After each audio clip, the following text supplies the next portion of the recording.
What happened to Pink Floyd?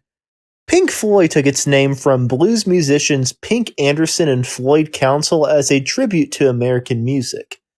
The band's early lineup included Syd Barrett, Roger Waters, Rick Wright, and Nick Mason, who were mostly architecture students except for Barrett, an art student, and Waters' childhood friend. Formed in 1965, they initially played blues and R&B covers but became known for extended instrumental jams that hinted at their future space rock sound. Their 1967 singles Arnold Lane and See Emily Play gained chart success, and their debut album The Piper at the Gates of Dawn was a critical and commercial hit. However, Barrett's mental health declined, leading to on-stage issues. Dave Gilmour was brought in as a second guitarist but eventually replaced Barrett, who left the band along with their management. Pink Floyd's music shifted to a more expansive experimental style with eerie soundscapes and later Waters' sharp lyrics. Their 1968 album, A Saucer Full of Secrets, marked this transition and featured their first collaboration with Hipgnosis, who would create iconic album covers for the band.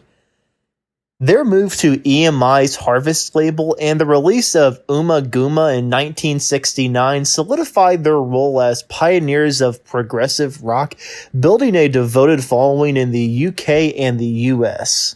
Pink Floyd's next album, Atom Heart Mother, featured extensive contributions from composer Ron Geeson and wound up as the band's first #1 album in the UK. They embarked on an extensive supporting tour, and when they returned, they delved even further into experimentation, learning the contours of the studio.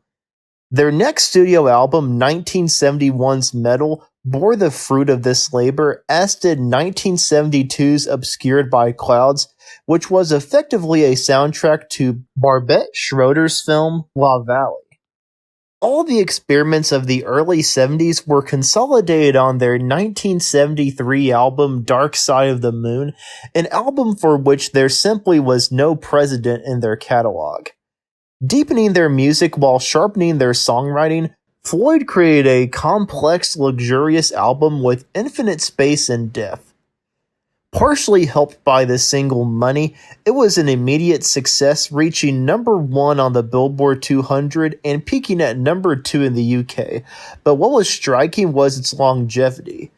Dark Side of the Moon found space on the Billboard charts and didn't just stay there, week after week for years, for a total of 741 weeks in all, and once it finally dropped off the charts, Billboard began the catalog charts, where Dark Side was a fixture as well. Dark Side of the Moon was a staple on classic rock radio, but it was also a rite of passage, an album passed down to teenagers when they were turning to serious music, and one that stayed with the listeners as they aged. Now established superstars, Pink Floyd dug deep on Wish You Were Here, their 1975 sequel to Dark Side of the Moon, which functioned as an album-long tribute to Syd Barrett. Compared to Dark Side, Wish You Were Here wasn't quite a blockbuster, but it was certainly a hit, debuting at #1 in the UK and reaching that peak in the US as well. Floyd continued to tour steadily, often working out new material on the road. This was especially true of 1977's Animals, which had its roots in several songs aired during the 1975 tour.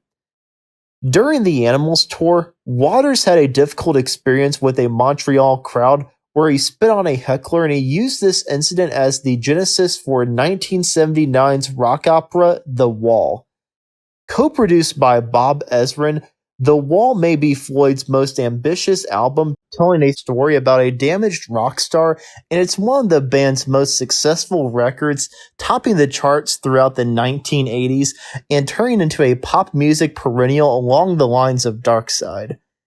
Part of its success in 1980 was due to Another Brick in the Wall Part 2, where an instrumental motif from the album was given a disco beat and an anti-authoritarian spin, leading to a genuine #1 hit single from the band. Certainly, the single had more to do with the album's success than the live production of the album, as Pink Floyd only did a handful of dates in major cities. Nevertheless, these shows, consisting of a wall being built across the stage during the first act and the band performing behind it during the second, were legendary. And years later, Waters would revive and update the production to great success. Pink Floyd did attempt to film The Wall for a documentary film, but the footage was botched, so they decided to pursue a feature film directed by Alan Parker and featuring Boomtown Rat Bob Geldof in the lead role. The Wall arrived in theaters in 1982 and turned into a midnight movie staple. A year later, The Final Cut, a further autobiographical work from Waters, its title a sly dig at his battles with Parker on the film, arrived, but it didn't come close to matching the chart success of any of its predecessors. Behind the scenes, things were tense. Rick Wright had been fired during the making of The Wall, and he was hired as a contract player during the recording and tour, and Waters split after the release of The Final Cut, assuming that it was the end of the band. Waters released his debut solo album, The Pros and Cons of Hitchhiking, a piece that was pitched to Floyd in 1978, but the band chose The Wall instead, and in 1984, not long afterward, Gilmour and Mason indicated they intended to carry on as Pink Floyd, so the bassist sued the duo for the rights to the Pink Floyd name. Waters lost, and Pink Floyd released A Momentary Lapse of Reason in 1987, just months after Waters released his own Radio KAOS. Bad blood was evident. T-shirts on Waters' tour bore the question, "Which one's Pink?"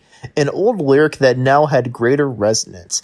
But Pink Floyd emerged victorious as A Momentary Lapse of Reason turned into an international hit and racked up some hit singles, including Learning to Fly, which was supported by the band's first music video. Most importantly, the band racked up significant box office returns on tour, playing to sold-out stadiums across the globe. This tour was documented on the Delicate Sound of Thunder live album. The success of A Momentary Lapse of Reason allowed Pink Floyd to dictate their schedule, and they took their time to return with a new album, eventually emerging in 1994 with The Division Bell. Greeted by warmer reviews than its predecessor, The Division Bell was another international success, and the accompanying tour, which featured a performance of the entirety of The Dark Side of the Moon, was a smash success. As before, the tour was documented with a live album. This one was called Pulse, packaged in eye-catching artwork with a pulsing LED light, and it performed respectably. After that, Pink Floyd went into effective retirement. The group was inducted into the Rock and Roll Hall of Fame in 1996, while Gilmour released some solo albums, including the acclaimed On an Island, but most of their efforts were devoted to managing their catalog. Long a beloved band of audiophiles, Floyd saw their catalog boxed and remastered several times, including 5.1 mixes on SACD in the early 2000s. As the new millennium progressed, a truce arose between the Floyd and Waters camps, culminating in an unexpected reunion of the original lineup of Waters, Gilmour, Mason, and Wright at the 2005 charity concert Live 8.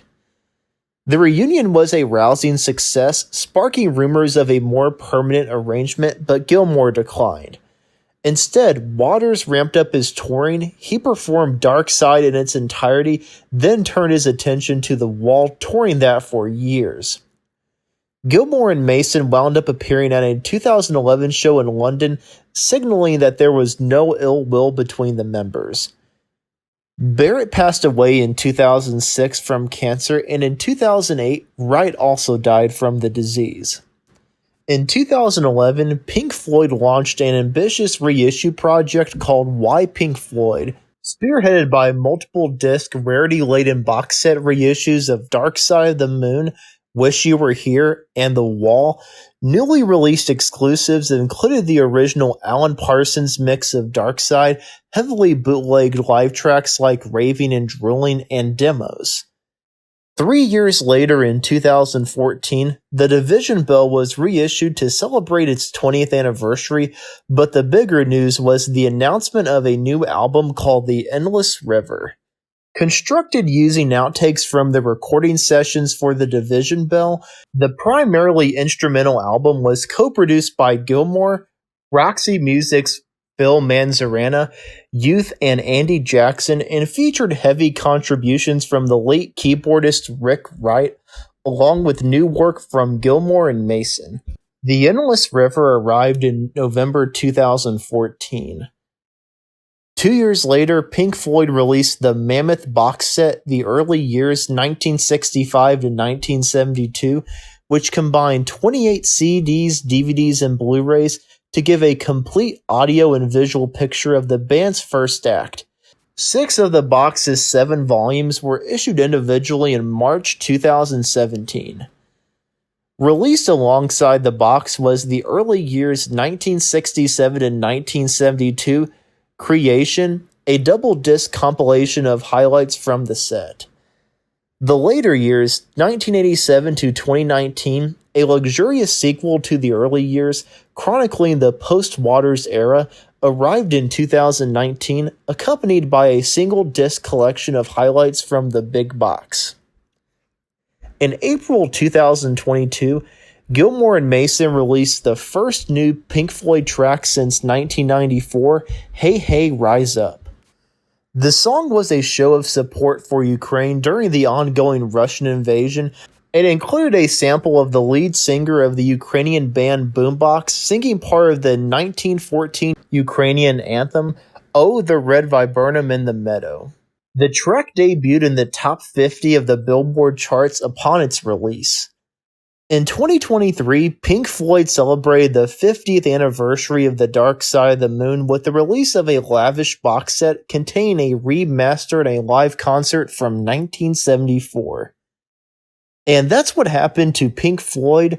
Thank you for watching. Like and subscribe if you haven't already. Give me some facts about the band that I failed to mention, which is challenging to do with a band as iconic as Pink Floyd. But like I said before, thank you again for watching, and I will see you in the next video.